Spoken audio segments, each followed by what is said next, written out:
everyone. In the last two sessions of underwriting, we have discussed the advantages, classifications, and how to calculate underwriters' commissions, the big guidelines relating to underwriters, underwriting, and so on. Even the formats also we have discussed already. So, in this session, let us discuss how to determine the underwriter's liability, where treatment of marked application, unmarked applications is considered in firm underwriting, and where there is surplus, where there is no surplus, and so on. See, this is the normal format for calculation of net liability,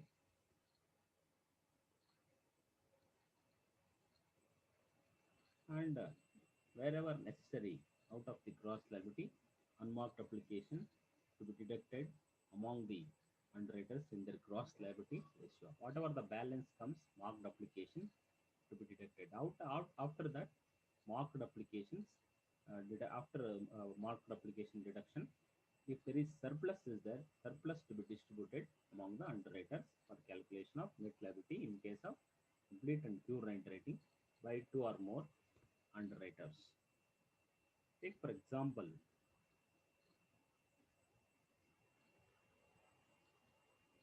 here Books and Company Limited issued 10,000 shares.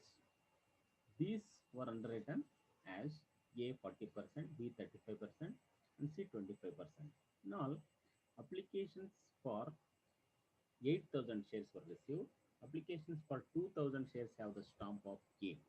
Those for 1,000 shares that of B.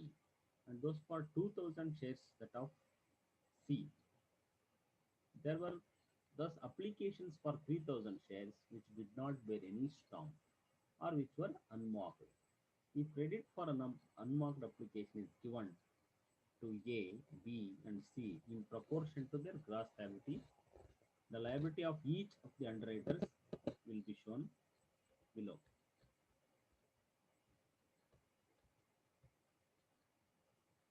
See how gross liability of the underwriters to be taken into account according to the ratio, and unmarked applications to be deducted.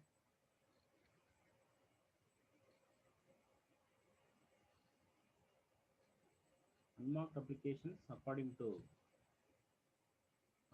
their proportionate to be deducted, and marked applications as given in the problem: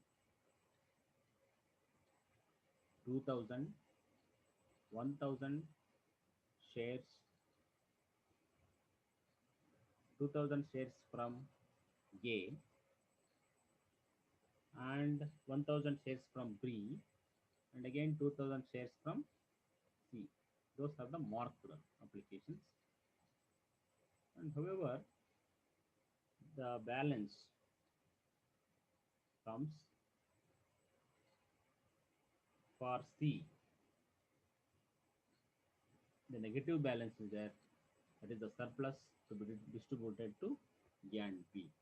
So actual liability will become 667 for A shares, 1,333 shares for B. However, the other view is taken that unmarked applications should be created to different underwriters in the ratio of liability after credit for marked application has been given. The position will be as follows. But that gross liability taken, unmarked applications first to be deducted. That is the liability of net of marked application. Unmarked application normally deducted. So that is the actual liability for A 800 shares, for B 1,000 shares, for C 200 shares. In this case, the students advised to clarify the position by way of suitable note in the examination. The liability in this case could be determined by simply apportioning the total number of shares yet to be subscribed. That proportion of balance of liability after a credit for market forms has been given. Since the liability of each underwriter may vary widely if one or the other method is followed. The underwriting contract should specify the method. So this is a way of calculation of underwriters in case of complete and pure underwriting by two or more underwriters. When it comes to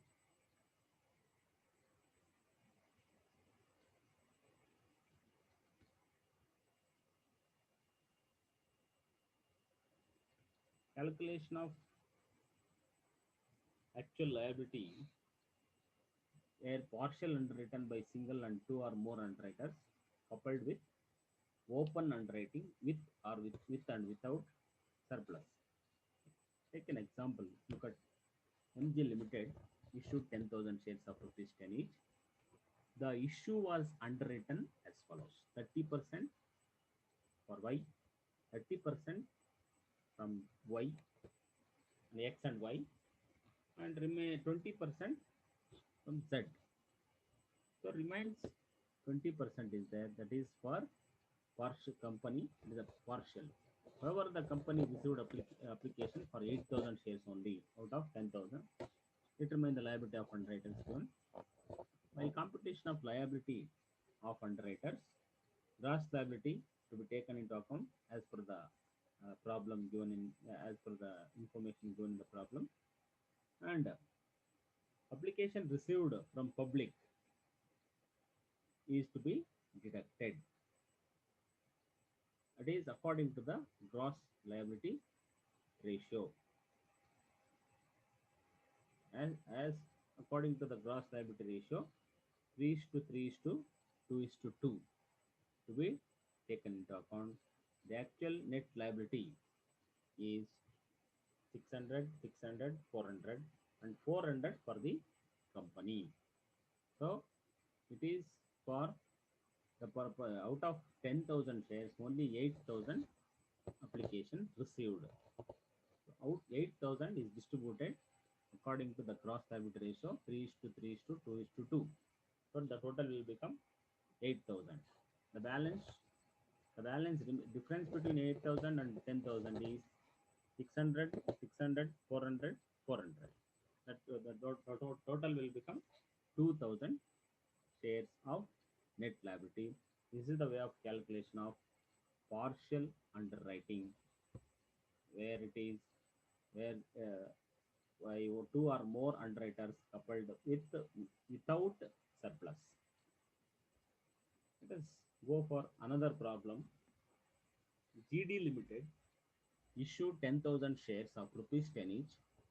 These shares were underwritten as follows: A 5,000 shares, B 3,000 shares. The public applied for 8,000 shares, which included market application as follows: A 1,200 shares, B 300 shares.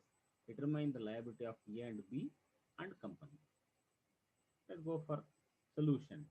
The gross liability, as stated in the problem, 5,000, 3,000. Difference is remaining is 2,000 out of 10,000.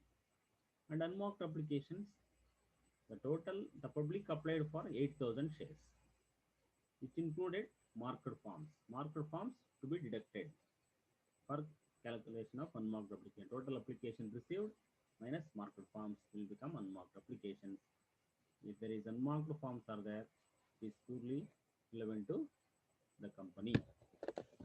And here, where the company surplus is there, the surplus of the company transferred to A and B in their gross liability ratio, that is 5 is to 3, will become 2,812, 1,688. For that balance, marked application is to be deducted for calculation of net liability of the A and B underwriters. This is the way of calculation of partial underwriting by two or more underwriters. When it comes to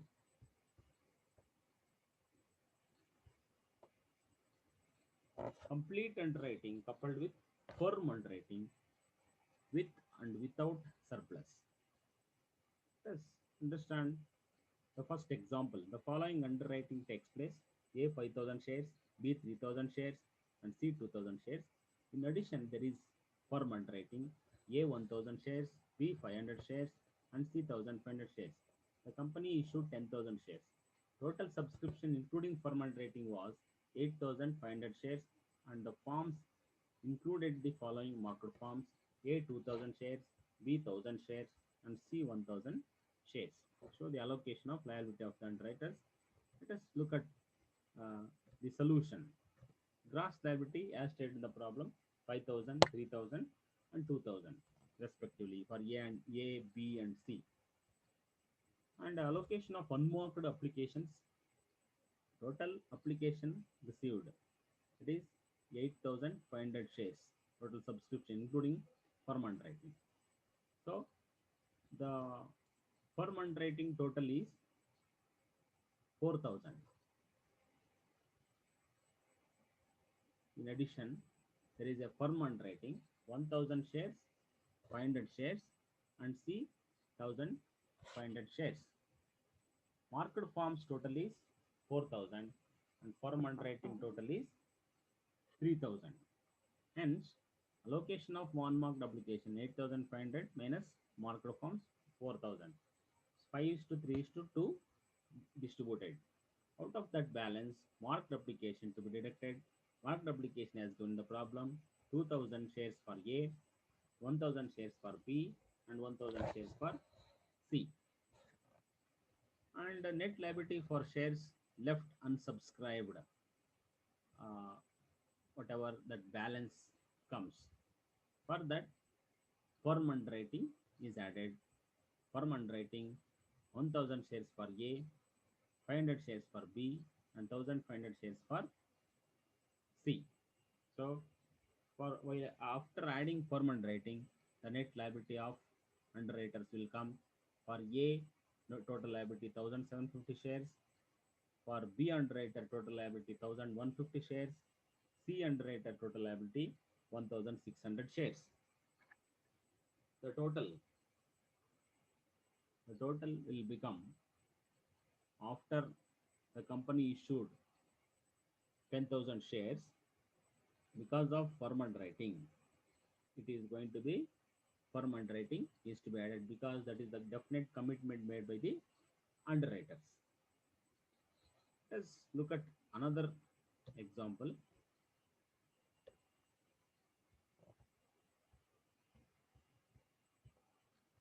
MV Limited issued 10,000 shares of rupees 100 each at a premium of rupees 20 per share. The entire issue was underwritten by A, B, and C as follows: A 5,000 shares, firm underwriting 1,000 shares; B 3,000 shares, firm underwriting 500 shares; C 2,000 shares, firm underwriting 500 shares. Public have applied for 9,000 shares. The following are the marked forms including firm underwriting is: A 3,500 shares, B 1,400 shares, and C 1,600 shares. Determine the liability of each underwriter. So go for solution. Gross liability as stated in the problem: 5,000, 3,000, 2,000. This is the case with the problem. Issue 10,000 shares. Completely underwritten 5,000, 3,000, and 2,000 shares. Unmarked applications as according to the gross liability ratio given 1,250. 1,250 comes total A. Marked applications 3,500 and total forms 5,000 shares minus 3,500 shares. Like 3,000 shares minus 1,400 shares, 2,000 shares minus 1,600 shares. It is unmarked forms. And marked application as stated in the problem, it is going to be deducted. Out of that balance, for C, there is a surplus here. So the surplus of C's underwriter to be distributed according to the gross liability ratio of A and B. Hence, surplus is deducted that is 100 rupees according to 5 is to 3. So net liability comes 187 for A, 813 for B, and C becomes nil. For that balance, firm underwriting to be added, that is 1000 shares for A, 500 shares for B, 500 shares for C. So the total liability of underwriters: A 1187, for B 1313 shares, for C 500 shares. This is the way of calculation of underwriter's liability on complete underwriting coupled with firm underwriting with and without surplus. Apart from this, the way of calculation of firm underwriting, uh, treated as firm underwriting, including and excluding, uh, with on par of unmarked application and on par of marked forms different. Such things are not necessary in this case. So with all these sessions, I hope it is helpful for understanding the major adjustments regarding marked, unmarked, firm underwriting, and surpluses. Thank you.